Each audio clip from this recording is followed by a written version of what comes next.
आज यात्री जो इंतजार कर रहे हैं अपनी फ्लाइट का, वो पानी पीकर पेट भर रहा है कि कहीं 250 रुपए की चाय और 350 रुपए का समोसा ना खरीदना पड़ जाए।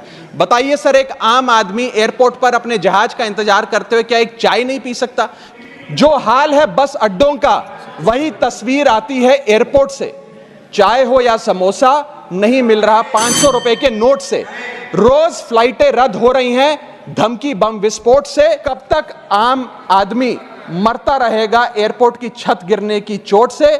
जनता की मुश्किलें तो पल भर में मिट जाएं अगर सरकार को फुर्सत मिल जाए चुनाव या वोट से।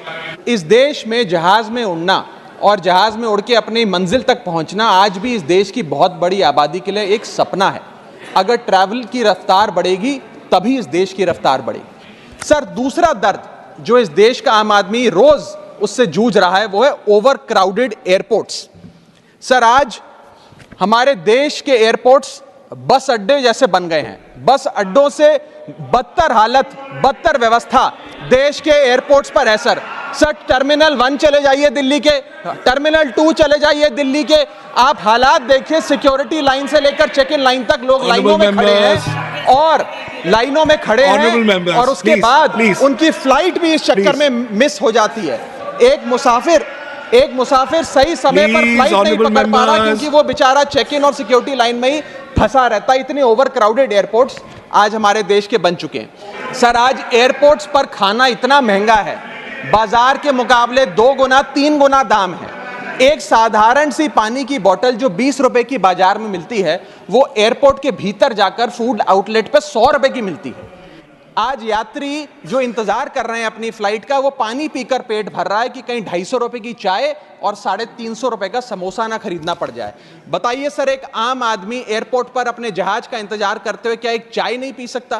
क्या इस पर कोई रेगुलेशन नहीं होना चाहिए? क्या कोई अफोर्डेबल कैंटीन का मैकेनिज्म नहीं होना चाहिए?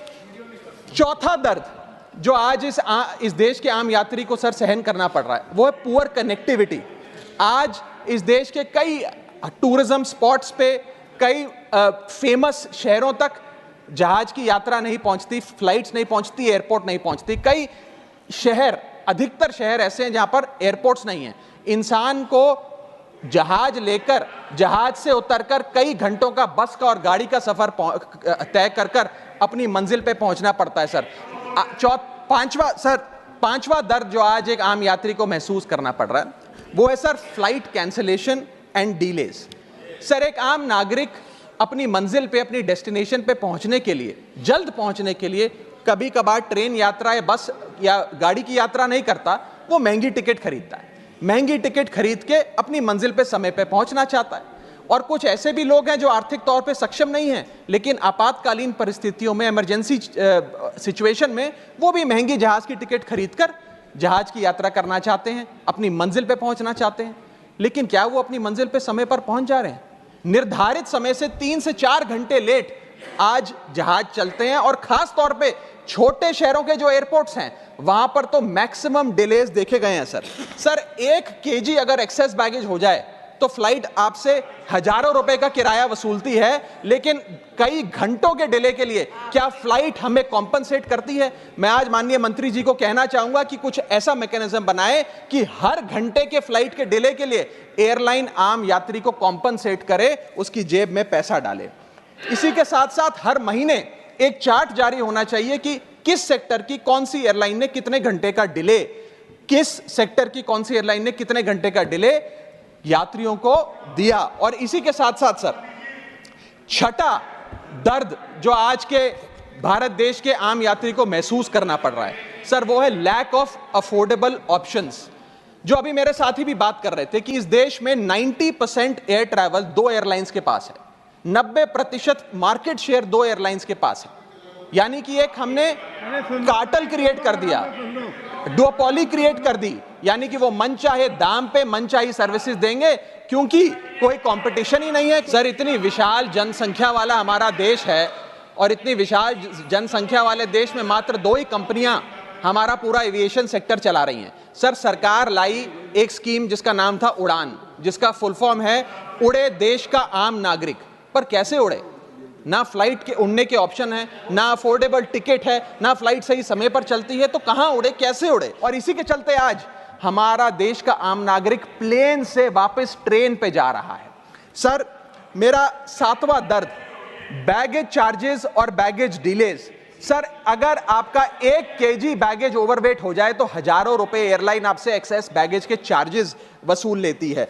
यहां तक कि कुछ लोग अब अपना सामान एयरपोर्ट पर फेंक के चले जाते हैं बिकॉज उनके सामान में पड़ी वस्तुएं इतनी महंगी नहीं है जितना बैगेज चार्जेस एयरलाइन ले लेती हैं। और बैगेज के डिलेज देखिए सर, लंबा आपको इंतजार बैगेज बेल्ट पे करना पड़ता है कि कब हमारा बैग आएगा।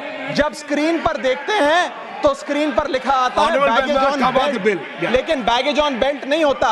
सिर्फ 2-3 बिजनेस क्लास पैसेंजर्स का बैग आता है और न जाने कितने मिनट एक आम नागरिक को इंतजार करना पड़ता है इस एक्सेस डिले के लिए, या इसको एक स्टैंडर्डाइज करने के लिए कोई प्रोसीजर सरकार को बनाना चाहिए। सर, मेरा 8वां दर्द मैं समाप्त कर रहा हूं सर 8वां दर्द, heavy car parking charges eight airport. Sir, आज आप एयरपोर्ट्स पर पार्किंग का ठेका किसी एक कंपनी को दे देते हैं और वो मनचाहे दाम वसूलती है। खास तौर पे छोटे एयरपोर्ट्स पे 200-250 रुपए प्रति घंटे की कार पार्किंग चार्जेस देनी पड़ते हैं। आज आप दिल्ली के एयरपोर्ट चले जाइए, 220 रुपए प्रति घंटा गाड़ी का चार्ज लगता है। और अगर आपने कोई कैब टैक्सी बुक कर ली तो उसका भी मोटा बिल आता है, क्योंकि वो टैक्सी वाला भी expensive car parking charges, airport charges अपने बिल में जोड़कर आपको देता है। सर, ये था दर्द फ्लाइट में चढ़ने से लेकर फ्लाइट में उतरने का। मैं अंत में 4 पंक्तियां सुनाकर अपनी वाणी को विराम दूंगा और आज इस देश के आम नागरिक, आम यात्री का दर्द इन पंक्तियों में आप तक पहुंचाने की कोशिश करूंगा। कहीं है लंबी लाइनें, कहीं चेक इन से पहले काउंटर बंद, कहीं स्लो चल रहा है सर्वर, कहीं इंटरनेट है मंद। महंगी टिकट के बाद भी यात्रा की कोई गारंटी नहीं, आपका सामान चाहे टूटे चाहे फूटे कोई वारंटी नहीं। जो हाल है बस अड्डों का वही तस्वीर आती है एयरपोर्ट से। चाय हो या समोसा नहीं मिल रहा 500 रुपए के नोट से। रोज फ्लाइटें रद्द हो रही हैं धमकी बम विस्फोट से। आखिरी में सर, कब तक आम आदमी मरता रहेगा एयरपोर्ट की छत गिरने की चोट से? जनता की मुश्किलें तो पल भर में मिट जाएं अगर सरकार को फुर्सत मिल जाए चुनाव या वोट से। Thank you.